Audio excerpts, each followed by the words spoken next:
नमस्कार, आपण पाहताय कोकण वार्ता न्यूज. कोकण वार्ता न्यूज मध्ये आपलं सर्वांचं स्वागत. पाहुयात बातमी सविस्तरपणे. दापोली तालुक्यातील खरवते येथील एक 26 वर्षीय तरुणाने कुंभवे येथील कोडजाई नदीच्या पात्रामध्ये एका झाडाला गळफास लावून आत्महत्या केल्याची दुर्दैवी घटना उघडकीस आली आहे.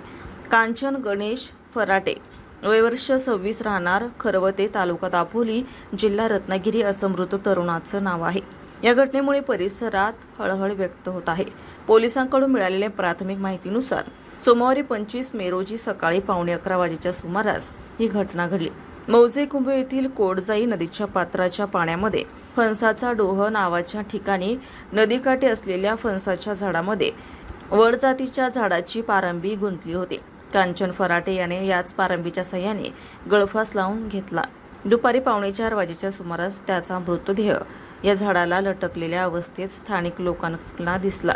या घटनेची माहिती मिळताच तातडीने रुग्णवाहिका बोलावून कांचन याला दापोली येथील उपजिल्हा रुग्णालयात उपचारासाठी दाखल करण्यात आलं.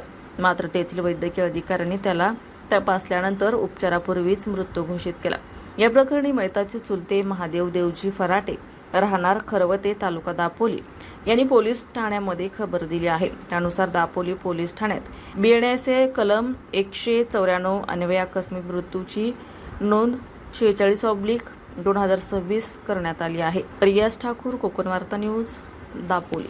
ताज्या बातम्या आणि नवनवीन घडामोडी पाहण्यासाठी आजच आमच्या कोकण वार्ता न्यूज चॅनलला लाईक करा, सबस्क्राईब करा आणि बेल आयकॉन प्रेस करा आणि पाहत रहा कोकण वार्ता न्यूज.